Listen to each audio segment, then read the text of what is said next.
나의 눈을 뜨게 하소서. 아무것도 알 수 없고 아무것도 알 수 없고 아무것도 볼 수 없고 아무것도 들을 수 없네. 세상에서 방황하며 이리저리 헤매이다 사랑하는 주님 만났네. 어두웠던 나의 눈이 열리고 막혔던 귀가 열리네. 답답했던 나의 마음 열리고 나의 영혼 열리네. 열려라 해마다 열려라.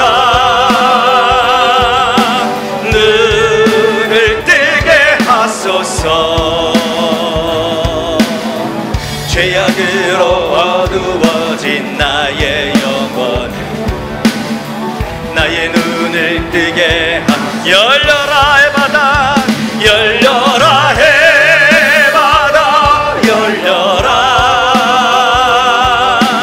눈을 뜨게 하소서. 죄악으로 어두워진 나의 영혼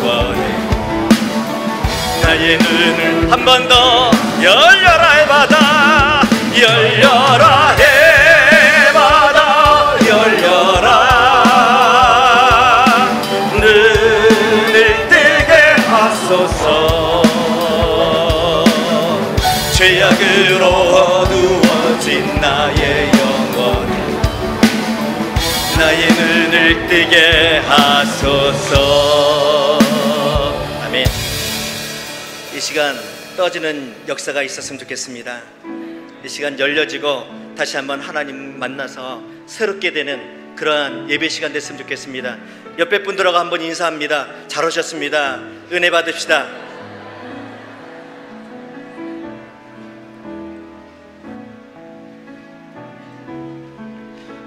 괴로울 때 주님의 얼굴을 보라고, 눈을 들어 주님을 보라고, 슬플 때에, 아플 때에, 어려울 때에, 또 힘이 들 때에, 괴로울 때에, 외로울 때에 주님의 얼굴을 보라고. 이 시간 가사를 보시면서 내가 주님의 얼굴을, 사랑의 주님을 바라볼 수 있는 믿음 될 수 있도록 이 시간 가사를 보시면서 고백하며 찬양하도록 합니다. 후렴부터 찬양합니다. 눈을 들어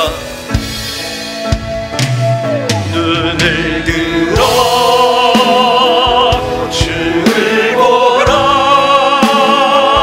내 모든 염려 주께 맡겨라.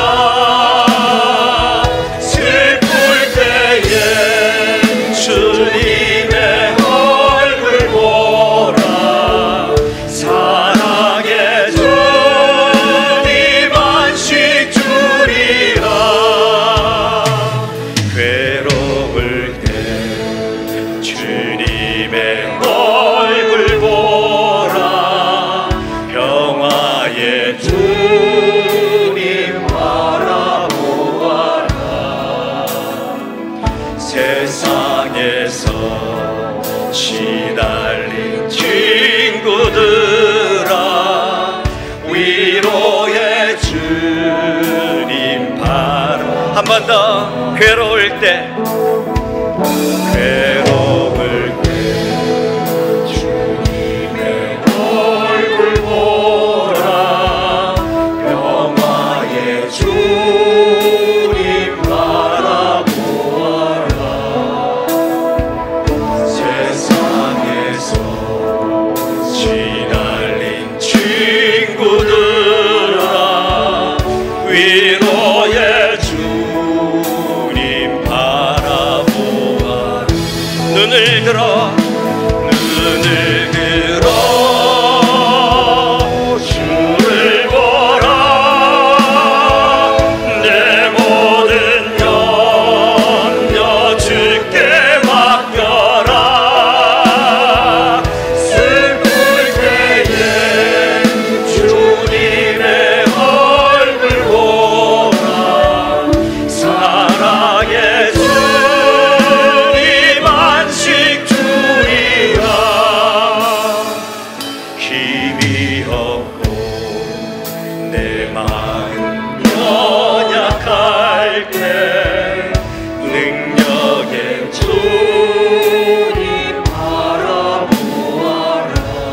주의 이름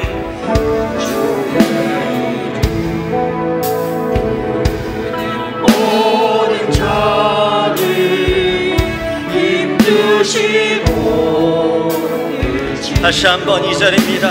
힘이 없고 내 마음 연약할 때 능력의 주님 주 바라보아라. 주의 이름 모든 자를 힘주시고 늘 지켜주시. 아멘. 눈을 들어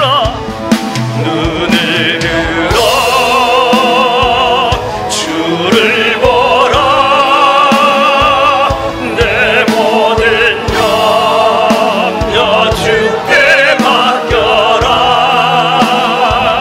슬플 때에 주님의 얼굴 보라. 사랑의 주님 안식 주. 눈을 들어 주를 보라. 내 모든 염려 주께 맡겨라.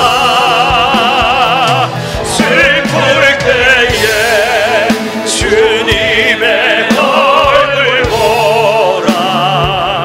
사랑의 주님 안식 주이라. 이 시간 다 같이 기도합니다. 이 시간 하나님, 이 시간 예배를 통해 우리를 새롭게 하여 주옵소서. 우리의 닫혀져 있고 답답한 모든 심령들, 하나님 여러 가지 근심 걱정들 다 내려놓고 능력의 주에 온전케 하시는 하나님만 바라보며 예배하는 자 되게 하여 주옵소서. 이 시간 말씀 가운데에 역사하여 주옵소서. 이 시간 간절한 마음으로 다 같이 조용한 목소리를 기도합니다. 아버지 하나님, 이 시간 주시고 이 시간 남겨 시간하시소. 이 시간 우리 새롭게 하여 주시고 다시 한번 예배 가운데 인도하여 주옵소서. 아버지만 도와주기로 합니다.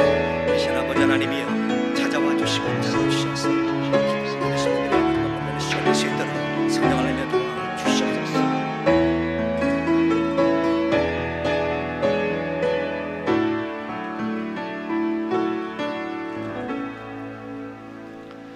다 같이 하나님 앞에 예배를 드리겠습니다. 오호라 너희 모든 목마른 자들아 물러 나오라. 돈 없는 자도 오라. 너희는 와서 사 먹되 돈 없이 값없이 와서 포도주와 젖을 사라. 너희가 어찌하여 양식이 아닌 것을 위하여 은을 달아주며 배부르게 하지 못할 것을 위하여 수고하느냐. 내게 듣고 들을지어다. 그리하면 너희가 좋은 것을 먹을 것이며 너희 자신들이 기름진 것으로 즐거움을 얻으리라. 아멘.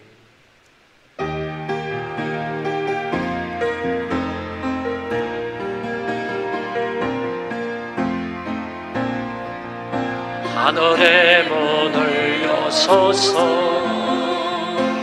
이곳을 주목하소서. 주를 향한 노래가 꺼지지 않으리. 하늘을 열고 보소서. 이곳에 임재하소서. 주님을 기다립니다. 기도의 향기가 하늘에 닿으리. 주여 임재하여 주소서.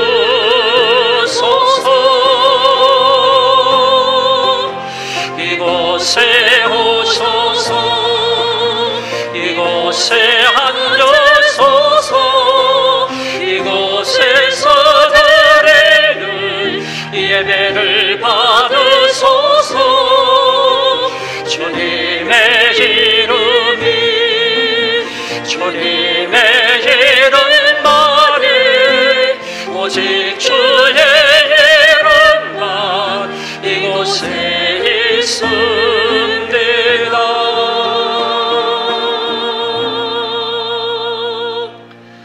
자비로우신 하나님의 은혜에 감사를 드립니다. 지난 한 주간 동안도 우리들을 안보하시고 이 모양 저 모양 많은 은혜와 사랑을 베풀어 주셔서 오늘에 이르게 해 주신 것을 감사합니다.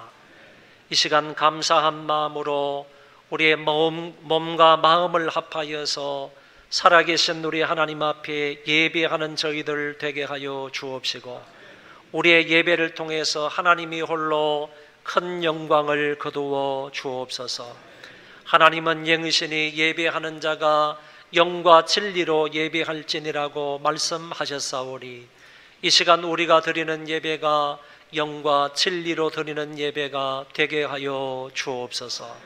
저희들 위해 은혜 베풀어 주시기를 원합니다.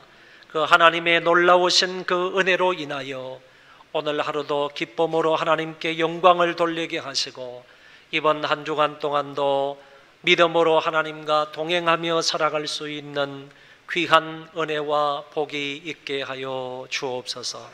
이 땅을 살아가는 모든 기독교인들에게 어디에 있든지 간에 다 하나님 앞에 나아가서 예배함으로 예배를 통해서 은혜 받는 자들 다 되게 하여 주옵소서. 감사하오며 예수님 이름으로 기도하옵나이다. 아멘.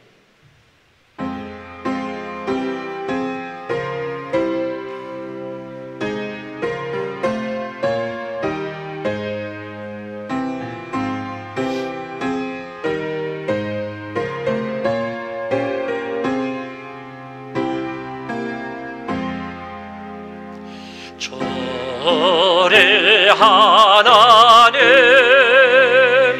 하늘에 계시네. 온 천하 만민 저 앞에 찬송하네. 이 천재 만물도 저 앞에 엎드려 거룩하신 이름을 널 높이네.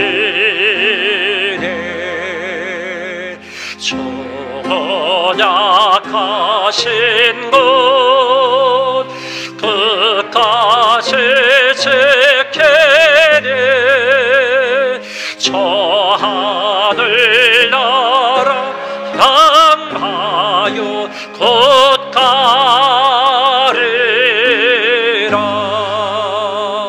주 얼굴 배울 때 내 마음이 기쁘고 영원히 주의 영광을 찬양하리.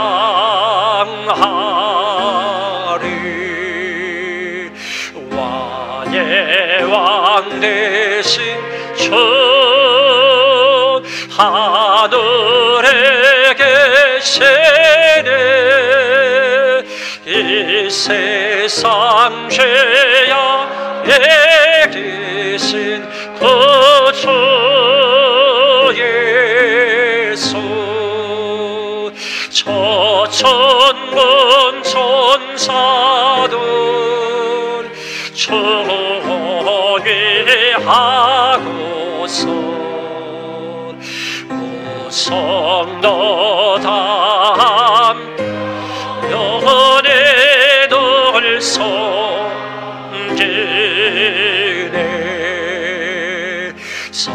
성삼일체 선리한 모래돌 다 기쁜 소리 높여서 감사드려.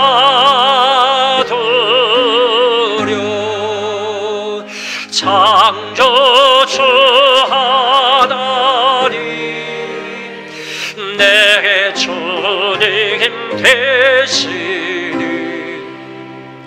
주 앞에 나도 엎드려 경배하네.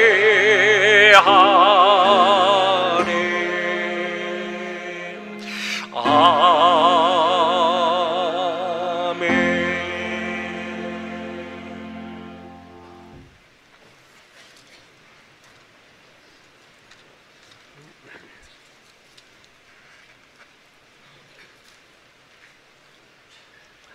주 안에서 항상 기뻐하라. 내가 다시 말하노니 기뻐하라.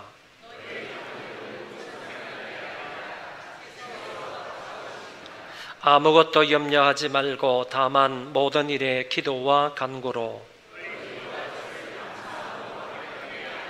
그리하면 모든 지각에 뛰어난 하나님의 평강이 끝으로 형제들아 무엇이든지 참되며 무엇이든지 경건하며 무엇이든지 오르며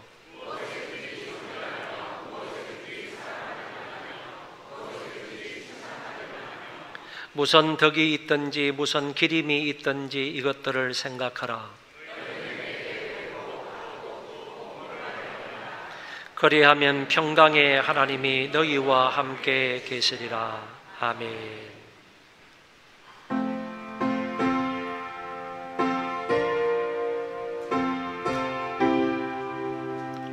아버지, 불쌍히 우리를 주옵소서. 하나님,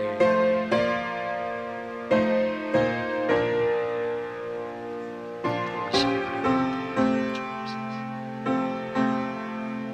사하여 주시옵소서.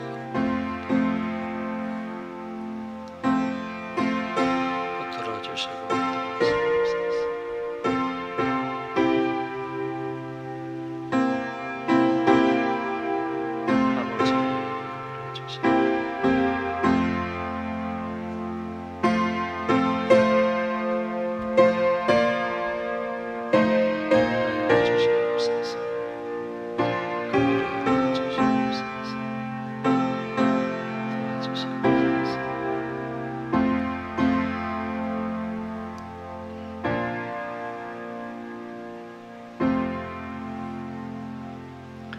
나는 전능하신 아버지 하나님, 천지의 창조주를 믿습니다.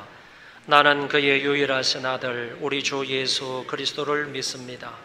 그는 성령으로 잉태되어 동정녀 마리아에게서 나시고 본디오 빌라도에게 고난을 받아 십자가에 못 박혀 죽으시고 장사된 지 사흘 만에 죽은 자 가운데서 다시 살아나셨으며 하늘에 오르시어 전능하신 아버지 하나님 우편에 앉아 계시다가 거기로부터 살아있는 자와 죽은 자를 심판하러 오십니다. 나는 성령을 믿으며 거룩한 공교회와 성도의 교제와 죄를 용서받는 것과 몸의 부활과 영생을 믿습니다. 아멘.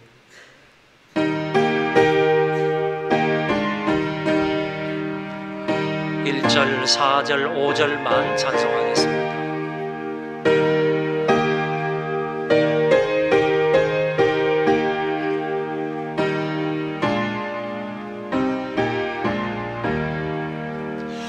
내 주의 보혈은 정하고 정하다.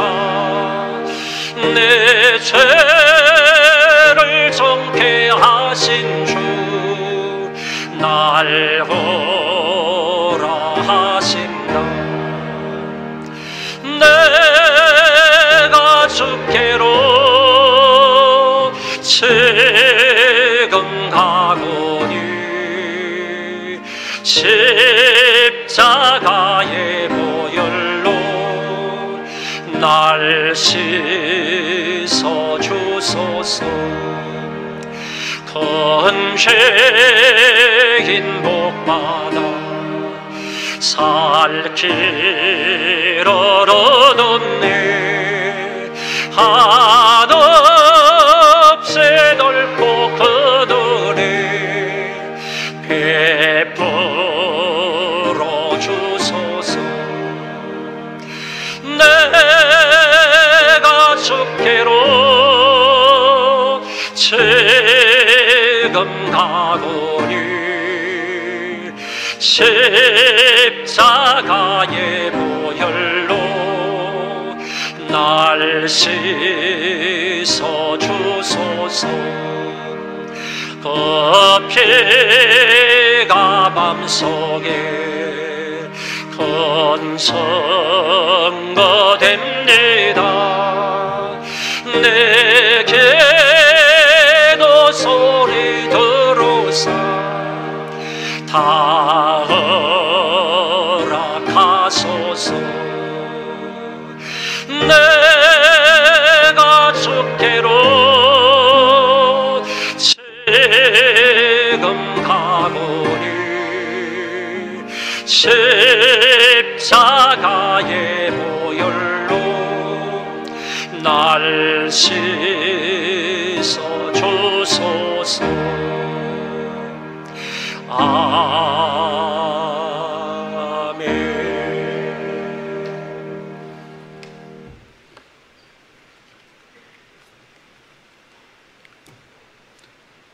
지금도 살아 역사하시는 하나님 아버지, 길이요 진리요 생명이신 예수 그리스도를 구주로 믿게 하셔서 하나님을 예배케 하시오니 참 감사합니다. 아멘. 주의 피로 구속받은 주의 백성들이 이곳에 모여 예배와 찬송을 드리오니 저희 예배를 받아주시고 하늘의 은혜로 넘치는 은혜가 있게 하옵소서. 아멘. 무더운 날씨에도 변함없이 저희들을 돌보아 주시고 건강케 하시오니 감사합니다.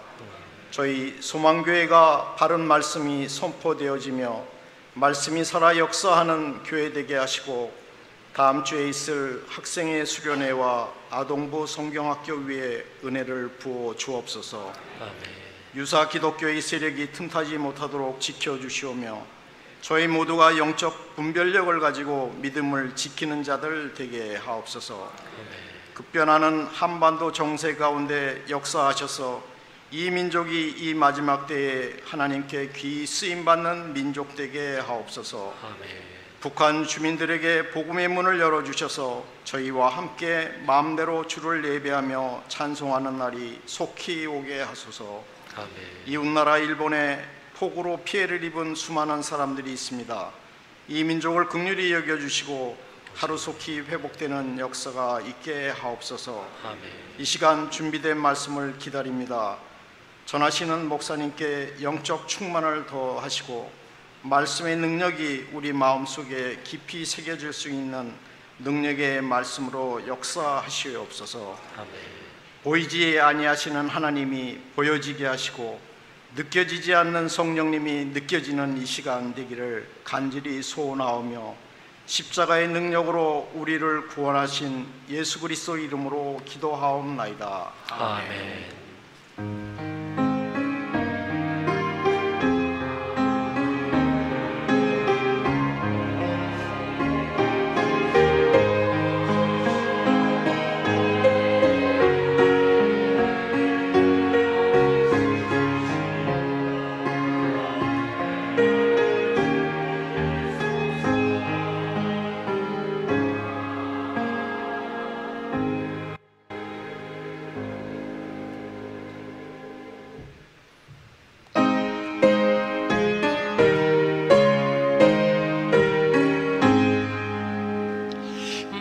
만복의 근원 하나님 온 백성 찬송 드리고 저 천사여 찬송하세 찬송 성보 성사 성령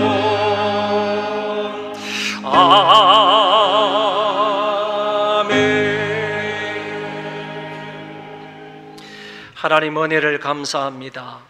여러 가지 예물을 구별하여 하나님 사랑하는 마음으로 드립니다.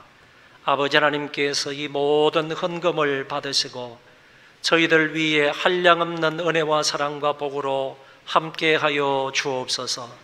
개인에게도 은혜를 더하시고 가족들에게도 은혜를 더하시고 생업과 사업터 위에도 하나님 놀라운 은혜를 베풀어 주옵소서. 영원히 잘되게 하시고 범사가 잘되게 하시며 강건한 은혜가 우리 모두 위에 넘치게 하여 주옵소서.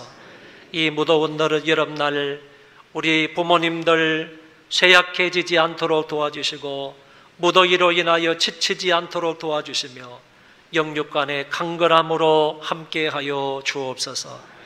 특별히 공부하는 자녀들에게 지혜와 건강과 명철과 은혜를 더하여 주셔서 이 무더위를 잘 이겨나가며 극복하며 열심히 공부하여 하나님의 은혜를 덧입는 자녀들 되게 하여 주옵소서.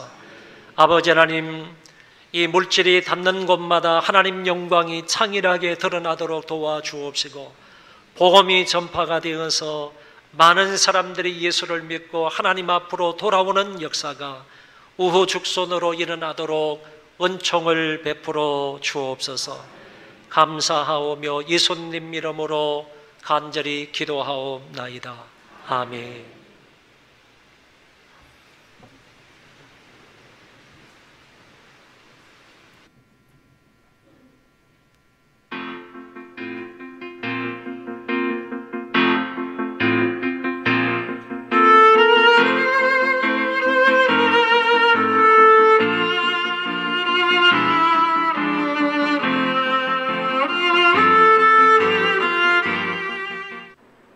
안녕하세요. 7월 넷째 주 소망 뉴스를 전해드리겠습니다. 첫 소식입니다. 오늘 오후 예배는 구역 연합 종강 예배를 드립니다. 각 구역별로 앉아서 예배를 드리고 예배 후 식당에서 다과를 나누며 구역원들과 교제할 수 있기를 바랍니다. 8월 18일까지 구역 예배는 방학입니다. 담임 목사님은 오늘 오후에 이상철 군목에 저녁 감사 예배 설교차 출타합니다. 위하여 기도해 주시기 바랍니다. 금일 충성구역 예배는 오후 구역연합 종강 예배로 대체합니다. 14일, 15일 양일간 유치부 여름성경학교가 하나님의 은혜 가운데 잘 마쳤습니다.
기도해 주신 성도분들께 감사드립니다.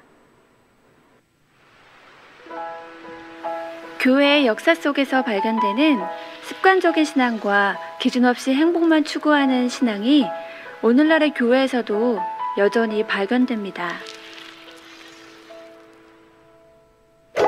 하나님을 향한 마음 없이 사람들의 눈에 보이는 종교 생활만 지킵니다. 하나님을 향한 마음 없이 구원받은 후에 행복만을 좇아 살아갑니다. 이런 어른들의 영향 아래 많은 우리 아이들이 마음에도 없는 찬양을 하고 마음에도 없는 기도를 하고 마음에도 없는 예배를 드립니다. 하나님이 원하시는 것보다 자신이 원하는 것에만 집중하며 살아갑니다. 주일학교의 줄어든 숫자만큼이나 하나님을 향한 아이들의 마음이 점점 줄어들고 있는 안타까운 현실입니다.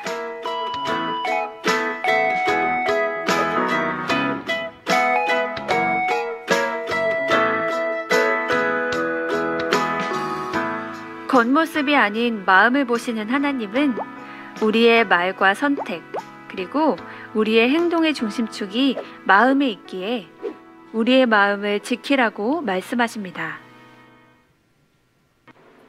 학생부 수련회가 이번 주 목요일부터 토요일까지 있습니다.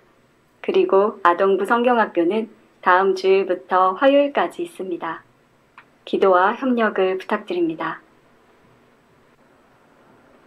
7월에 건강한 교회 만들기 프로젝트는 훈련과 충성입니다. 맡겨진 직분과 사역을 하나님 앞에서 충성하고 삶과 신앙의 경건을 훈련합시다. 몽골의 박승호 선교사님이 27일 금요일에 출국을 합니다. 출국할 때 찬양팀에게 선물을 하고 싶은 분들은 수요일까지 미리 말씀해 주시기 바랍니다. 무더운 여름과 중복을 맞이하여 65세 이상 되신 어르신들의 건강을 위해 한동흥 장로가 삼계탕 한 마리씩 제공해 주셨습니다. 맛있게 드시고 무더운 여름 건강하게 나시기 바랍니다. 주차장 확보를 위해 기도해 주셔서 베고타운2 216호를 계약함으로 지하 1층 주차장을 이용할 수 있게 되었습니다. 1, 2부 찬양대원들과 중직자들은 베고타운2 주차장으로 가시기 바랍니다. 교역자들은 단독주택 주차장을 이용해 주시고 교회 앞마당은 예배 후 곧장 출차하실 분만 주차하시고 교회 지하 주차장은 노약자와 임산부가 이용해 주시면 감사하겠습니다. 주차할 곳이 없으면 비상등을 켜시고 주차 안내를 받으시기 바랍니다. 주차장 확보를 위하여 기도해 주셔서 감사합니다. 베고타운2 216호는 전도부와 선교부 사무실로 사용하겠습니다. 명칭은 소망교회 이벤젤리컬 홀로 하겠습니다. 전도부와 선교부의 기도회와 예배, 구역 예배와 성경 공부 및 기타 필요한 작업 공간으로 사용하시기 바랍니다. 박인호 강도사님이 범사에 감사하여 점심 식사를 제공해 주셨으며 박영일 성도님이 아들 다현이의 첫 돌을 맞아 감사하여 떡을 제공해 주셨습니다. 감사합니다.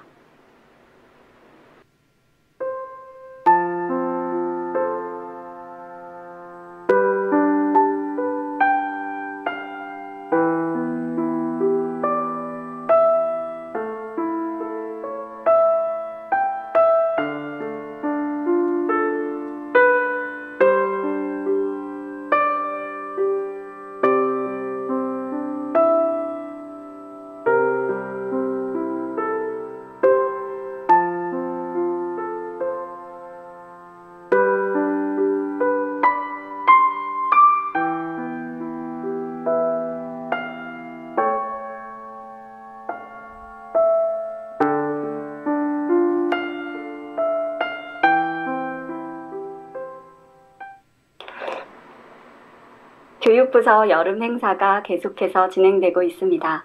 교회의 다음 세대를 세워가는 귀한 사역에 교우 여러분의 끊임없는 기도와 성원 부탁드립니다. 행복한 주일 되세요. 고맙습니다. 우리 김건국 집사님, 김원희 집사님 한번 일어나 보시기 바랍니다. 우리 부친 장례를 은혜 가운데 잘 마쳤습니다. 먼 곳에 가셔서 장례를 마치셨는데 땅끝 마을 해남에서 장례식이 있었습니다. 수고하셨고요. 하나님 은혜 가운데서 이제 더 열심으로 신앙생활을 하시면 좋겠습니다. 우리 김건국 집사님, 김원희 집사님 위로의 박수 한번 드리겠습니다. 앉아주시고요. 혹시 서혜진 성도님, 황준용 성도님 오셨습니까? 예, 저기 계시네요. 한번 부부 일어나 보시기 바랍니다. 영어 학습관을 이 배고센터에서 캐파타운 영어라고 해서 영어 이제 교습소를 이렇게 오픈을 한 것 같습니다. 호반 1차 806동 503호인데 개원을 축하하겠습니다. 박수로 축하하겠습니다. 고맙습니다. 그리고 작년에 이어서요, 올해도 65세 이상 되시는 어르신들에게 삼계탕 한 마리, 삼계탕 하나를 여러분들에게 개인당 전달을 하도록 하겠습니다. 우리 한동홍 장로님께서 작년에도 이렇게 또 섬겨주셨는데 올해도 삼계탕 200마리를 이렇게 제공을 해주셨습니다. 너무너무 감사를 드리고요. 우리 65세 이상 되시는 분들 그 자리에 한번 일어나 보시기 바랍니다. 65세 이상 되시는 어르신들 그 자리에 다 일어서 주시기 바랍니다. 삼계탕 한 마리씩 받으시면 받으신 분은 앉아주시면 좋겠습니다. 저 5층에도 마찬가지입니다. 65세 이상 되시는 어르신들 계시면 그 자리에 일어서 주시면 감사하겠습니다.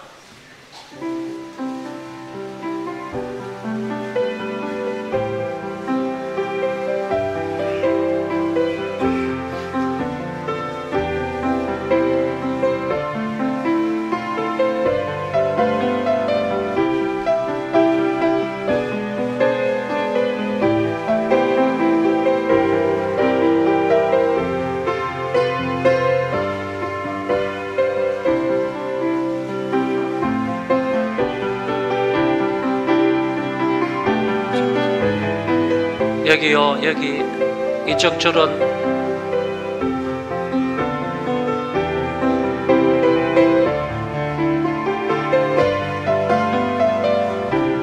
여기 두 번 있죠. 박진성 집사님.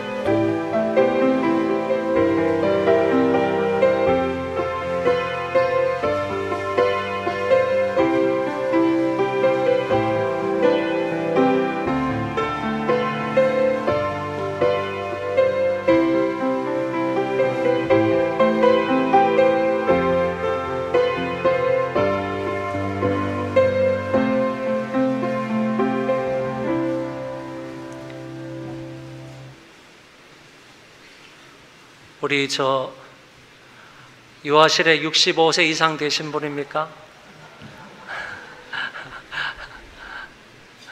자, 혹시 65세 이상 되시는 분, 못 받으신 분 계시면 손을 들어서 표해 주시면 가서 전달하도록 하겠습니다.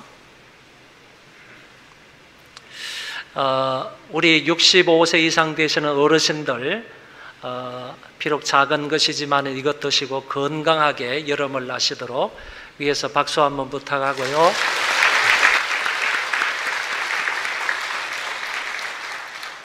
그리고 이렇게 귀하게 섬겨주신 우리 한동홍 장로님에게도 감사의 박수 한번 드리겠습니다.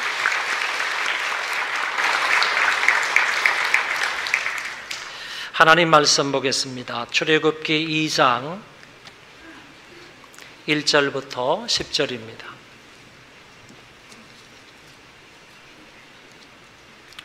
출애굽기 2장 1절부터 10절까지 제가 봉독하겠습니다.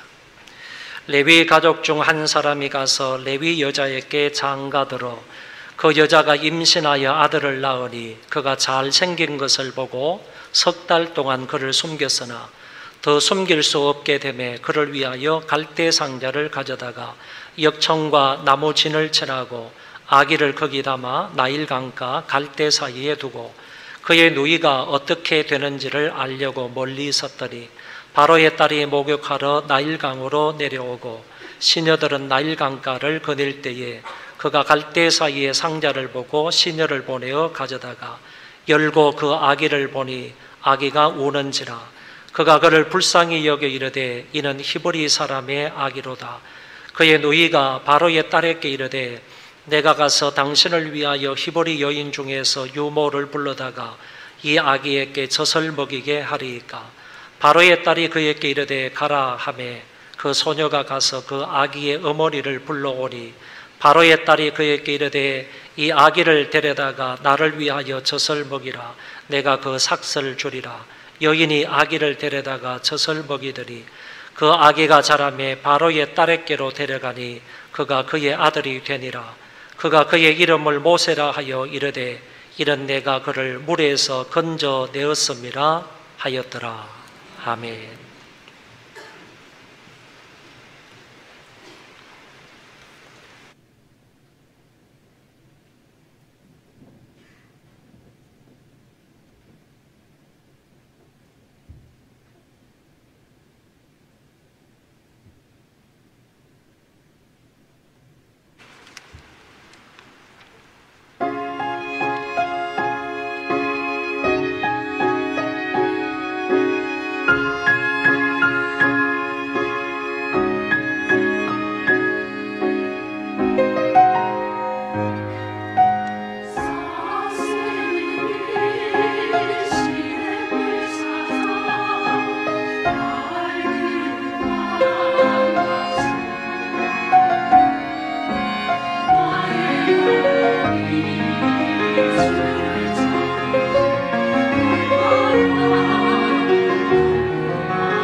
우리가 7월 둘째 주에 사사기 2장의 말씀을 근거로 해서 다음 세대냐 다른 세대냐 라는 말씀을 들었습니다. 오늘은 출애굽기 2장의 말씀을 근거로 해서 아므람과 요게벳의 헌신이라는 주제로 하나님의 말씀을 듣기를 원합니다. 출애굽기 2장의 본문이기 때문에 이 본문의 배경이 되는 말씀은 출애굽기 1장입니다. 이 출애굽기 1장에 보면 어떤 내용이 들어있는가 하면은 야곱의 가족들이 가나안 땅에 살고 있다가 기근을 만나서 애굽 땅으로 내려가서 살게 되었습니다. 그런데 그때 이미 애굽 땅에는 야곱의 아들이었던 요셉이라는 사람이 국무총리가 되어 있었습니다. 그래서 국무총리에 의해서 나라가 잘 다스려지고 있는 그런 시대에 야곱의 가족들이 애굽에 내려가서 살게 된 것입니다. 그래서 요셉의 도움으로 인하여서 풍성한 그런 곡식을 얻어서 좋은 땅에서 생활을 하게 되었습니다. 그런데 야곱이 죽게 되었고 그 다음에 세월이 지나서 요셉도 죽게 되었습니다. 그 이후로 애굽 나라의 왕이 등장하는데 요셉을 알지 못하는 왕이 등장하게 됩니다. 그래서 그때부터 요셉을 알지 못하는 이 애굽의 바로 왕이 이 히브리 민족을 억압하기 시작을 한 겁니다. 그리고 그들을 데려다가 자기들의 노예로 삼아 버렸습니다. 더 나아가서 히브리 민족이 왕성하게 되니까 이것을 방지하기 위해서 바로 왕이 남자가 태어나면 그 모든 남자들은 다 나일강에 던져서 죽여라, 이런 명령을 내리게 된 것입니다. 이거는 한마디로 남자를 없애버리면 결국에 10년, 20년, 30년 세월이 흐르다 보면 그 민족이 자동적으로 말살되지 않겠습니까? 결국에 바로왕은 이 민족을 말살하고자 말살 정책을 펴는 것을 엿볼 수가 있습니다. 이런 상황 가운데에서 이제 출애굽기 2장 오늘 본문 말씀이 전개가 되는 것입니다. 모세가 탄생을 했습니다. 이 모세는 아들이었기 때문에 당연히 이 아들이 태어나면 이 아들을 나일강에 버려야만 했습니다. 그러나 이 모세를 살리기 위해서 그 부모들과 가족들이 얼마나 헌신하게 되는지, 그 헌신과 교육을 통해서 마침내 모세는 훌륭한 한 민족의 지도자로 성장해 가는 것을 볼 수가 있습니다. 오늘 이 본문의 말씀을 크게 세 부분으로 나누어서 여러분들에게 말씀을 드리고자 합니다. 먼저는 1절부터 4절까지의 말씀인데, 그 말씀에 보면 한 레위 사람이 한 여자에게 장가 들었다라는 말로 시작이 됩니다. 이때의 한 레위 사람이 누구냐? 본문에는 나와 있지 않지만은 다른 성경에 비추어서 알게 되는 것은 아므람이라는 사람이다라는 것을 알게 됩니다.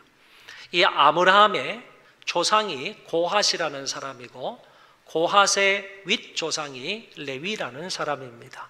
그렇기 때문에 아므람은 레위 지파의 레위의 후손이다라는 것을 알게 되는 것입니다.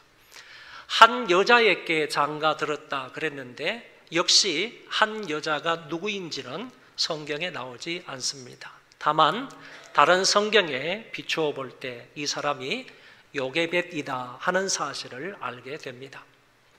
그런데 그러면 아므람이라는 남자가 요게벳이라는 여자에게 장가 들었다, 그런 말인데 이 장가 들었다 하는 이 말을 우리는 결혼했다라는 말로 오해할 수가 있습니다. 여기에서 장가 들었다 하는 이 말은 결혼했다 하는 뜻이기보다는 부부관계를 가졌다, 성관계를 가졌다라는 말로 이해를 해야 합니다. 왜 그런가 하면은 이미 아므람과 요게벳 사이에는 큰딸 미리함이 있었고 그리고 큰아들 아론이라는 아들이 있었습니다.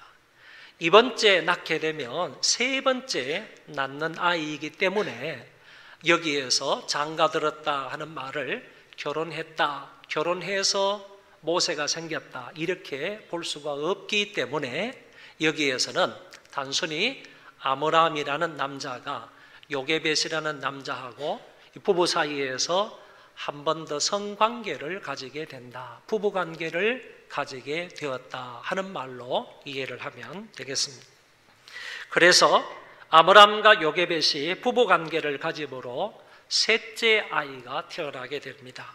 그런데 그가 아들이었기 때문에 결국에 바로왕의 명령을 따라서 이 아들도 나일강에 던져야만 하는 그런 위기에 놓이게 된 것입니다. 그렇지만은 이 요게벳은 그 아이를 낳았을 때 그 아이를 보니까 너무 아이가 잘생긴 것을 보고 곧장 나일강에 던져서 죽이지 아니하고 이 아이를 3개월 동안 숨겨서 키운다는 것입니다. 여기에서 말하는 아이가 잘생겼다 하는 이 말에는 외모적으로도 아름다웠다 이런 뜻도 있지만은 내면의 존귀함과 뛰어남도 있었다 하는 것을 말해주고 있습니다. 이것은 어머니의 직감이었을 것이라고 생각을 합니다. 피덩이 같은 어린 아들을 딱 놓고 보니까 외모가 너무너무 이쁘게 아름답게 잘 생긴 겁니다. 그것뿐만 아니라 어머니의 눈으로 봤을 때 그 아이의 내면이 이렇게 존귀함과 뛰어남이 있음을 어머니가 직감적으로 느끼고 알았다 그런 얘기입니다. 그래서 이 아들을 3개월 동안이나 숨겨서 키우게 된다는 것입니다. 바로왕의 명령 때문에 이 히브리인들의 수많은 아이들이 강물에 희생이 되었습니다. 부모 입장에서 생각을 하면 아이를 낳았는데 원치 아니하게 아들이었습니다. 그 아들을 강에 던져야 하는 그 부모의 심정이 어떻겠습니까? 그 핏덩어리를 강물에 던져서 죽여야 하는 그 부모의 어머니의 그 고통과 슬픔과 한이라는 것은 이루 말할 수가 없었을 것입니다. 아들이었기 때문에 할 수 없이 이 아들을 왕의 명령에 따라서 버려야만 했지만은 그러나 이 요게벳은 그 아들을 키운다 그런 얘기입니다. 아므람과 요게벳은 준엄한 왕의 명령을 거역하고 하나님의 말씀에 준하여서 이 아들을 키우게 되는 것을 볼 수가 있습니다. 그러다가 더 이상 숨겨서 아이를 키울 수 없게 되었습니다. 그 이유는 아이가 크감에 따라서 울음소리가 다른 겁니다. 울음소리가 점점 더 커가는 것입니다. 뿐만 아니라 아이가 크가면 커갈수록 노출이 되거나 발각될 가능성이 더 높아만 지는 것입니다. 이런 이유 때문에 결국에 아이를 더 숨겨서 키울 수 없게 된 것입니다. 만약에 이 시점에 아이가 남아있는데 그럼에도 불구하고 아이를 지금까지 숨겨서 키웠다, 이것이 발각되기만 하면 아이의 생명은 물론 그 부모들까지 살아남지 못하게 될 것입니다. 그래서 할 수 없이 3개월 동안 키우던 이 아이를 버리기로 하는 것입니다. 갈대 상자를 만듭니다. 이 갈대 상자는 나일강 주변에 갈대가 많기 때문에 그 갈대를 잘 잘라서 그것을 말려서 그것을 가지고 가로 세로로 해가지고 엮어서 상자를 만드는 것입니다.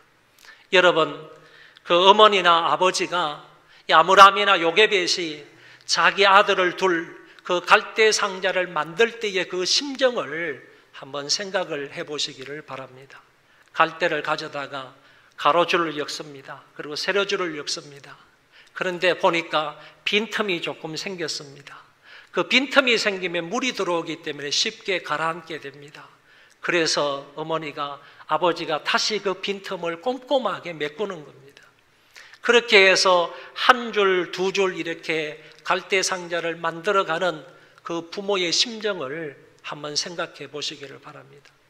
어느새 이 부모의 손등에는 부모의 눈물이 떨어지기 시작을 했을 겁니다. 이렇게 눈물을 흘리면서 한 줄 한 줄 그 갈대 상자를 만들어 갔던 것입니다. 뚜껑까지 다 만들어서 닫았습니다. 이 갈대 상자는요, 여러분, 물에 떠 있도록 만드는 하나의 기구일 뿐입니다. 나일강을 이렇게 노져가지고 거기 타가지고 노를 저어가지고 이쪽에서 저쪽으로 이동하는 그런 수단이 아니라 그저 물에 떠 있을 정도만 되면 되는 겁니다. 그런 상자를 만들었다라는 얘기입니다. 여러분, 노아의 홍수 때에 노아가 방주를 만들었지 않습니까? 노아의 방주 만드는데 거기에 노 젓는 것을 달았습니까? 어떤 동력을 달았습니까? 노아의 그 방주는 노를 젓거나 동력을 달아가지고 한 곳에서 저 먼 곳으로 다른 데로 이동을 하기 위한 수단으로서 배를 만든 것이 아니라 그저 물 위에 떠 있으면 되는 그런 존재로 만든 것이 노아의 방주입니다.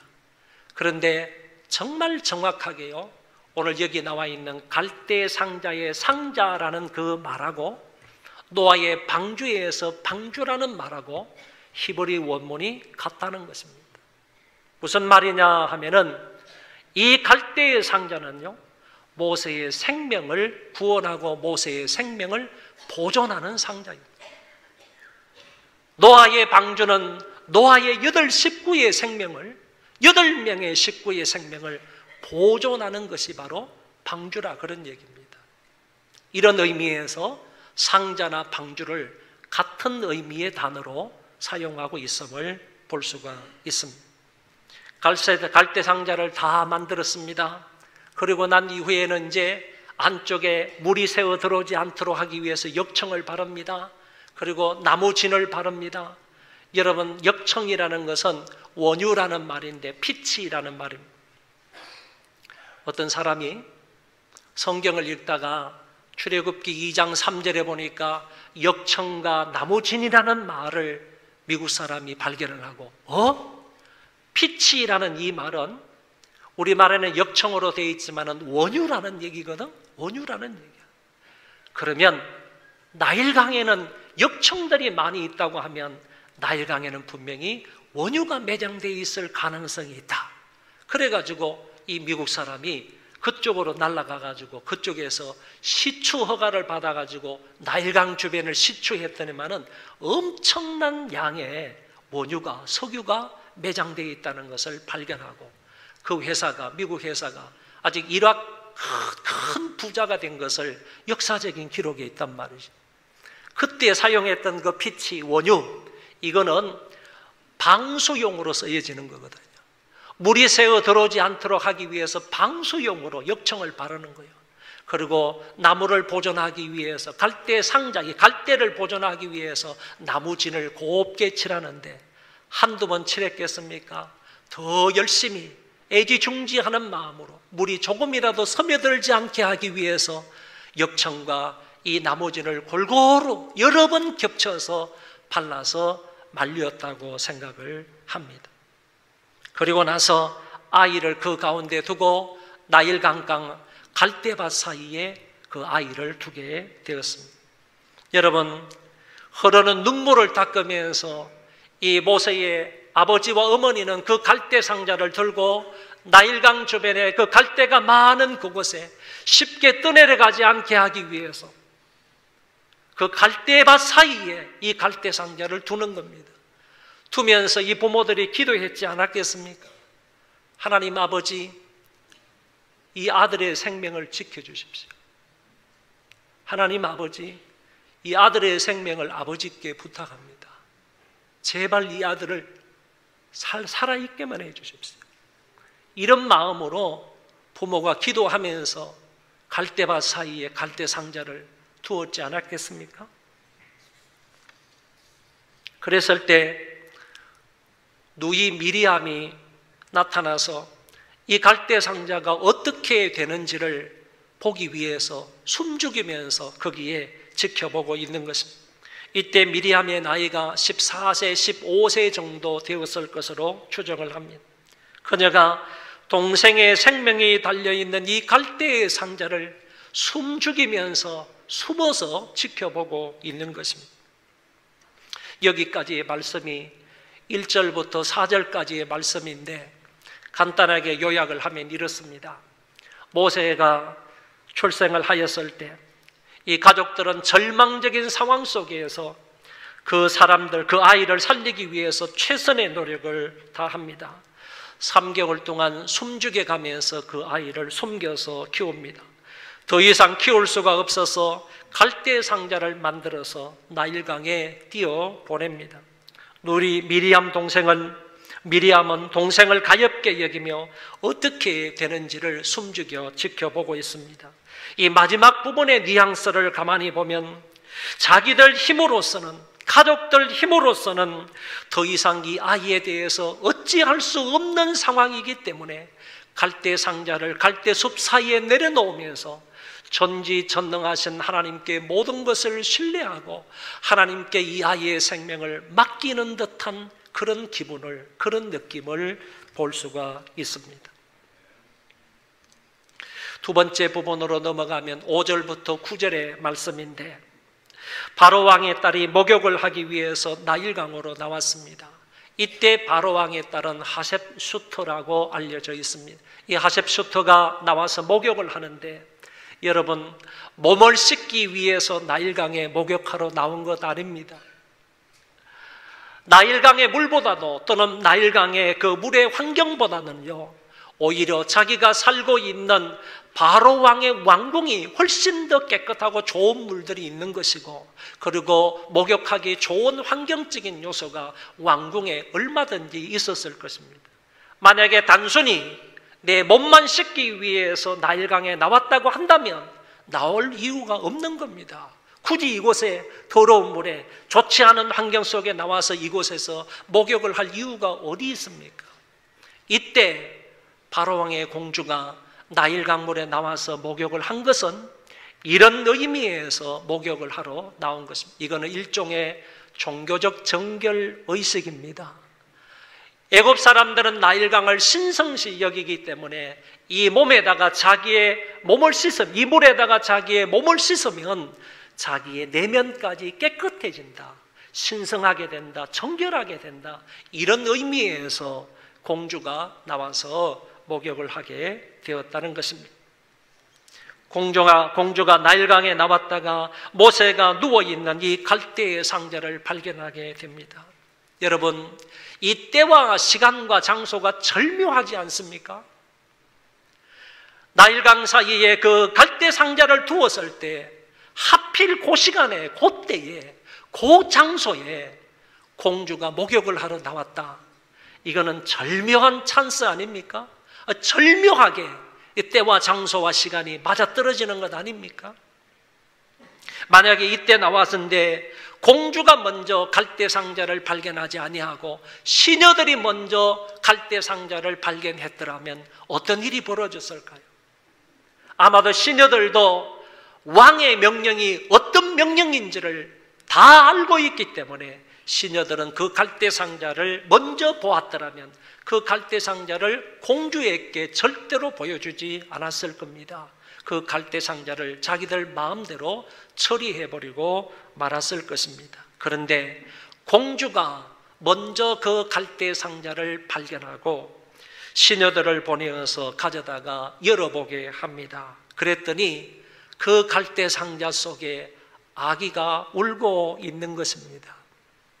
우리 성경에 그냥 아기가 울었다 이렇게 표현되어 있지만은 이 아기가 울었다는 말 속에서 우리는 무엇을 느끼고 무엇을 생각해야 되느냐 하면은 아기가 울음으로 인하여서 공주의 동정심을 유발하고 있다, 그런 얘기.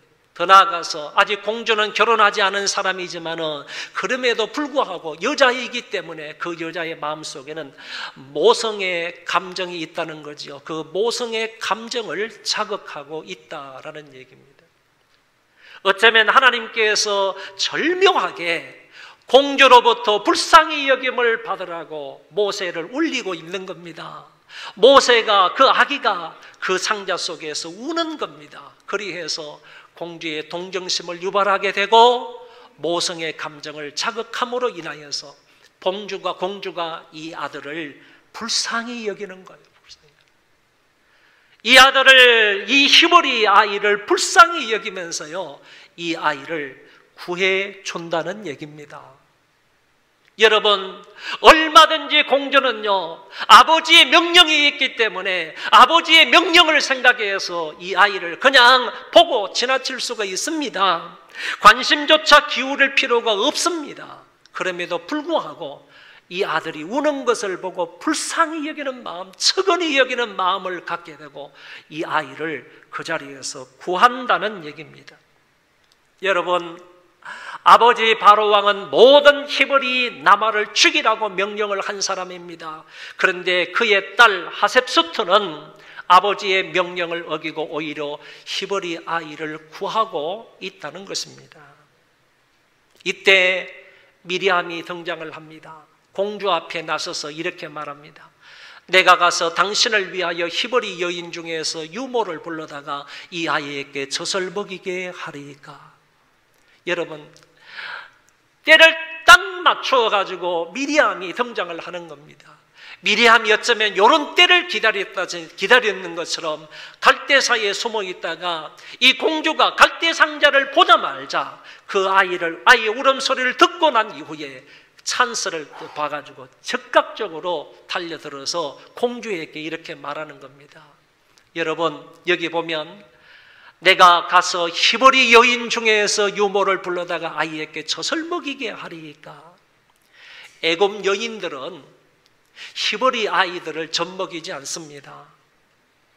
히브리 아이들을 데려다가 애굽 사람이 젖을 먹이게 되면요, 자기들이 부정하다고 생각하기 때문에 애굽 여인들은 절대로 히브리 아이들을 젖을 먹이지 않는다는 겁니다. 이 사실을 너무나 잘 알고 있었기 때문에 미리암이 이렇게 얘기하는 거예요. 내가 가서 히브리 여인을 데려다가 이 아이에게 젖을 먹이게 하리이까 라고 말하고 있는 것입니다. 공주가 허락을 하자 이제 미리암은요, 자기 어머니를 불러다가 공주 앞에 세우는 겁니다. 자기 어머니가 누구 어머니죠? 모세의 어머니, 이 아기의 어머니이지 않습니까? 이런 지혜를 발동하는 거예요. 이런 지혜를 미리암이 발동을 해서 자기 어머니 요게벳을 공주 앞에 데리고 온 것입니다. 공주가 모세의 생모에게 이렇게 말합니다. 이 말씀은 대단히 중요한 말씀이니까 한번 다 같이 읽어보겠습니다. 이 아기를 데려다가 나를 위하여 젖을 먹이라.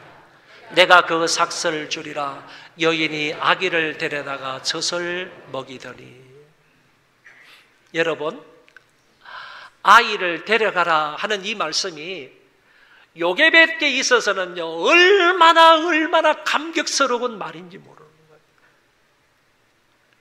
잃었던 아이를 찾았잖아요. 생명을 잃었던 아이인데 버려진 아이잖아요. 버렸던 아이잖아요. 죽을 수밖에 없는 아들이잖아요. 그런데 그 아들을 찾았단 말이에요. 이제 봤잖아요. 근데 공주가 하는 말이 이 아이를 데려가라는 거예요. 히브리 아이를 왕궁에 데려다가 키울 수 있습니까? 지금으로서는 불가능한 거예요. 왕의 명령이 지엄하기 때문에 어떤 히브리 남아들은 왕궁에서 키움을 받을 수 없는 거예요.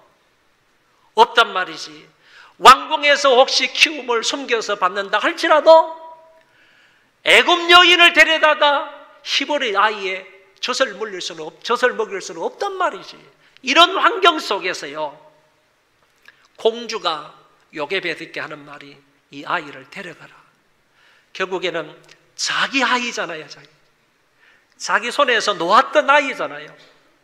갈대상자에 눕혀가지고 어떻게 될지 모르지만은, 그 아이의 생명이 어떻게 될지 모르지만은 그 아이의 생명을 하나님의 손에 의탁을 하고 갈대숲 사이에 놓아줬잖아요. 그런데 그 아이를 데려가라고 하니까, 자기 집에 데려가서 키우라고 하니까 요게벳의 마음이 어떻겠냐고, 이 말을 들었을 때.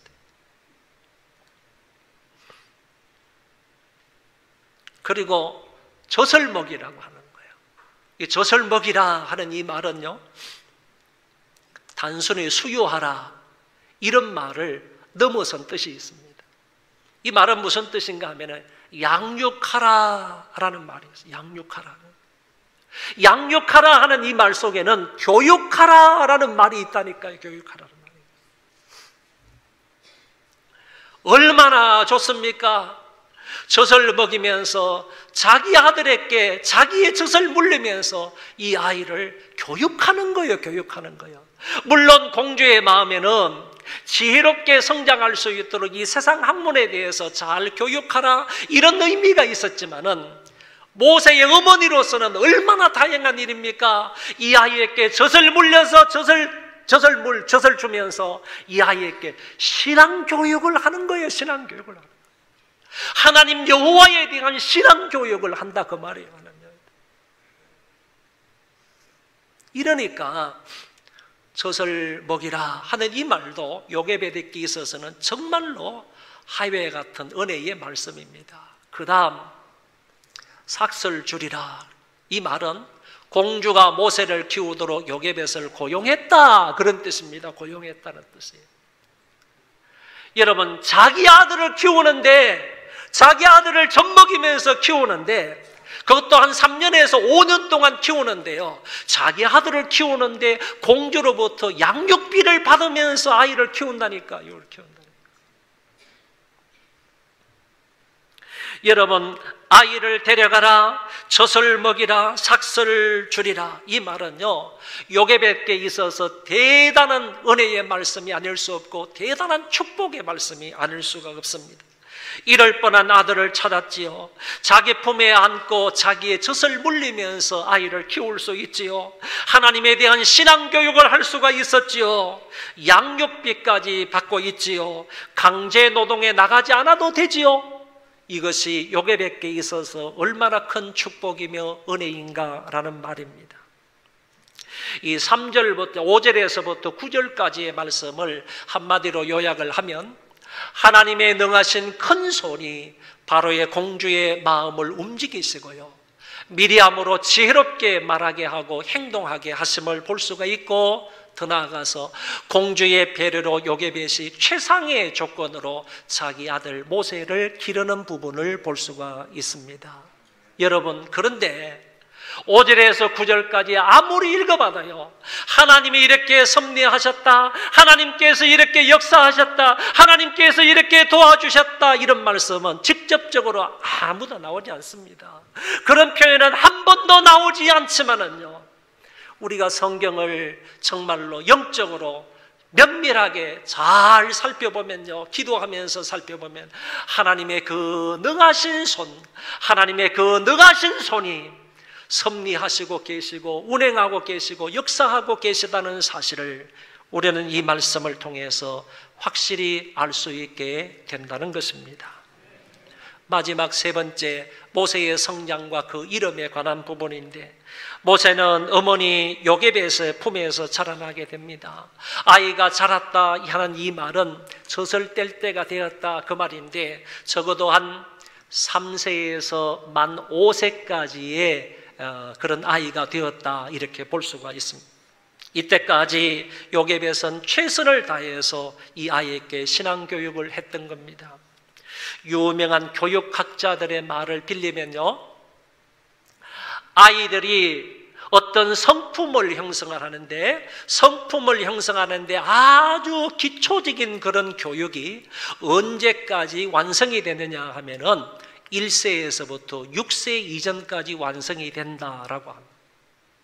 그러니까 우리가 평생도록 이런 성품, 이런 기질을 가지고 우리가 살아가는데, 그 성품이 실제적으로 언제 완성이 되느냐 하면 6세 이전까지 다 완성이 된다는 거예요.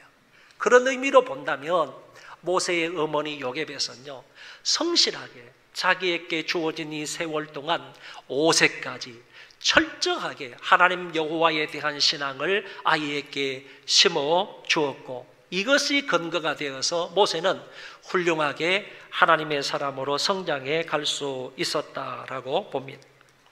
이제 어머니의 품을 떠나서 애굽의 궁전으로 들어가게 됩니다.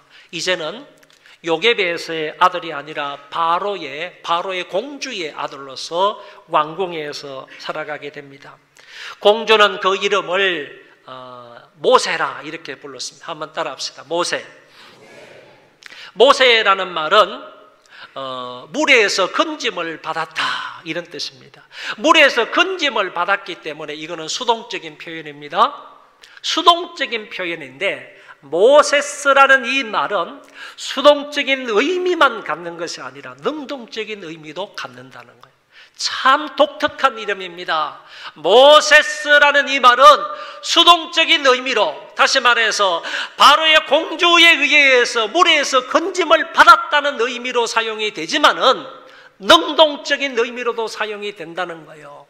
결국에 뭐냐 하면은, 이 모세는 이스라엘 백성들이 홍해를 건널 때에 그 물 가운데 있었던 모든 이스라엘 백성들을 물에서 건져내었다 하는 능동적인 의미로도 사용이 된다라는 말입니다. 모세는 왕궁에서 왕자로서 교육과 훈련을 받으며 성장을 했습니다. 사도행전 7장에 보면 서대반 집사님이 설교하다가 모세 얘기를 합니다. 모세가 애굽 사람의 모든 지혜를 배워 그의 말과 하는 행동들이 일들이 능하더라. 여러분, 모세가 그 당시 공부했던 과목들이 이런 과목이라고 합니다. 기하학을 배웠고 의학을 배웠고 그리고 역사나 지리나 의학이나 더 나아가서 군사학, 지리학 이런 것들을 배웠다 이렇게 주장을 합니다. 그런데 이런 과목의 수업은요, 왕실에서만 배울 수 있는 수업입니다. 왕궁에서만 교육을 받을 수 있는 그런 교과목이라는 얘기입니다. 보통 사람들은 이런 수업을 받을 수가 없습니다. 적어도 바로 왕의 딸인 그 딸의 아들 정도가 되니까 왕궁에서 모세가 이 정도의 수업을 받을 수 있게 되었다라는 것입니다. 만약에 모세가 어머니의 품을 떠나서 왕궁에 5살 정도에 들어갔다고 하면 40세까지 이 학문을 능통하게 배웠기 때문에 적어도 35년 이상이나 이와 같은 학문을 배웠으므로 모세는 말과 여러 가지 일들에 대해서 능통했을 수밖에 없다라고 볼 수가 있습니다. 이와 같은 것이요, 결국에는 모세가 이스라엘 민족을 이끌고 광야 생활을 하는데 큰 도움이 되었다라고 볼 수가 있습니다. 여러분, 바로 왕은요, 하나님의 백성을 억압을 했습니다. 노동력을 착취했습니다. 그들의 생명까지 빼앗아 갔습니다. 여러분, 이 바로가 히브리 남아가 생기면 그 남아를 전부 다 나일강 속에 던져서 죽여라 이렇게 말했는데, 어떤 사람이 글 보니까요, 이 바로는 나일강을 히브리인들의 아이들로 인해서 피로 물들였다 이렇게 기록하고 있습니다. 피의 나일강으로 만들어버렸습니다. 잘 생각하세요. 이 바로는요, 그 나일강을 피의 강으로 만들었다는 거예요. 피의 강으로. 그 귀한 히브리 남아들의 그 피로 이 나일강을 물들였다는, 물들였다. 하나님께서 이것을 눈여겨보고 계시는 거예요. 그러다가 모세를 통하여서 10가지 재앙을 내리실 때요, 제일 첫 번째 하나님이 재앙을 내리시는 것이 무엇이지요? 나일강을 치게 함으로 나일강을 전부 다 피로 변하게 하는 재앙을 내리시는 겁니다. 이 바로왕이 그와 같은 악랄한 행동으로 인하여서 사람의 생명을 무고히 죽였던 그 나일강을 하나님께서 재앙을 내리시고 치심으로 인하여서 제일 첫 번째 재앙이 물이, 나일강 물이 전부 다 피가 되어서 먹지 못하게 만드는 그런 재앙을 내리시는 것을 볼 수가 있습니다. 그는 민족 말살 정책을 시도했고 그것을 시행했던 자가 바로 바로왕이었습니다. 그러나 아무리 강한 억압과 포행이라 할지라도 적들의 방해는요, 하나님의 계획과 하나님의 섭리를 막을 수 없다는 사실입니다. 하나님은 한 아이를 살려주시고 그를 살게 하셨습니다. 아므람과 요게벳이 아들의 준수함을 보고 3개월을 키웠습니다. 그리고 갈대 상자를 만들게 하시고 누이 미리암으로 하여금 지혜를 발휘하게 하셨습니다. 그리고 바로왕의 공주는 어떠했습니까? 바로왕의 공주는 아이를 구해줍니다. 얼마든지 그 아이를 외면할 수 있고 그리고 방치할 수가 있었습니다. 그럼에도 불구하고 외면하지 아니하고 방치하지도 아니하고 그 아이를 불쌍히 여겨서 구해줍니다. 미리암은 지혜롭게 아이의 친어머니 요게벳을 소개했고요, 요게벳은 자기 아들을 당당하게 젖먹였고 공주로부터 양육비도 받았고요, 강제노동을 하지 않게 되었습니다. 그리고 여호와 하나님에 대한 신앙교육을 시킬 수 있게 되었습니다. 저설된 이후에 모세는 왕궁에 들어갑니다. 왕자 교육을 받게 됩니다. 모세는 애굽의 언어와 학문을 통달하게 됩니다. 한 민족의 지도자로서 손색이 없는 장성한 사람이 되었습니다. 모세는 80세 때요, 애굽에서 이스라엘 백성들을 이끌어냅니다.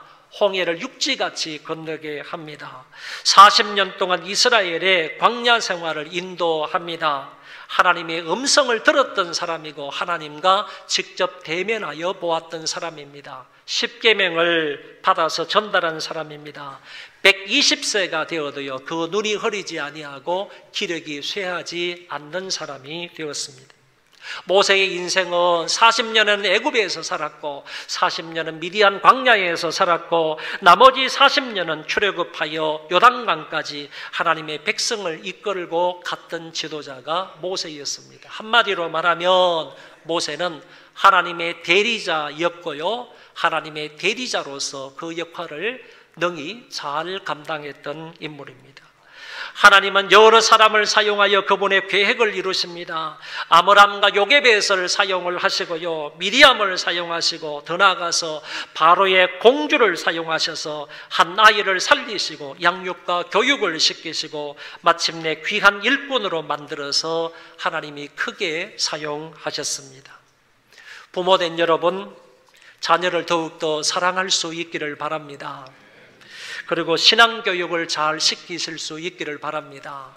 더 나아가서 일반 학문, 일반 공부도 여러분 열심히 시킬 수 있기를 바랍니다. 그리하여 하나님 앞에 쓰임받는 이 민족의 일꾼이 되게 하시기를 바랍니다. 부모된 여러분, 한 번 더 부탁을 합니다. 다음 세대를 구원하기 위하여 세상의 명령에는 저항하시고요 하나님의 명령에 순종하여 아이들을 교육하는 데 최선을 다하시기를 바랍니다. 여러분들의 가문에서 모세와 같은 민족을 살리고 민족을 이끌어갈 수 있는 이 민족의 지도자들이 많이 나기를 주의 이름으로 축원합니다. 기도하겠습니다. 하나님 아버지 감사합니다.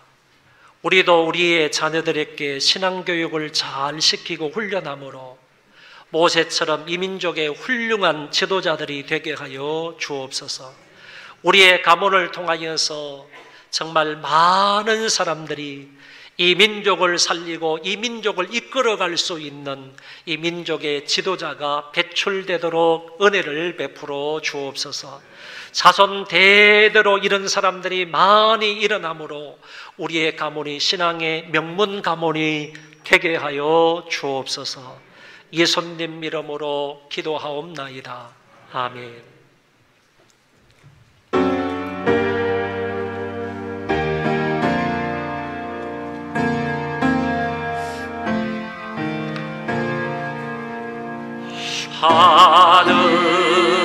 하늘에 계신 아버지, 이름 거룩하사 주님 나라 행하시고 뜻을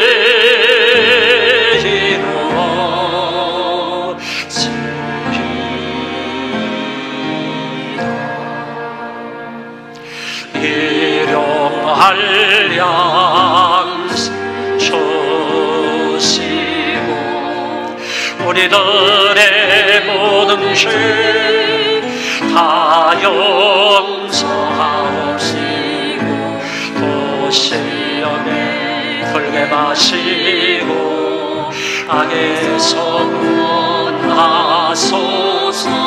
대개 주의 나라 주의 권세 주의 영광이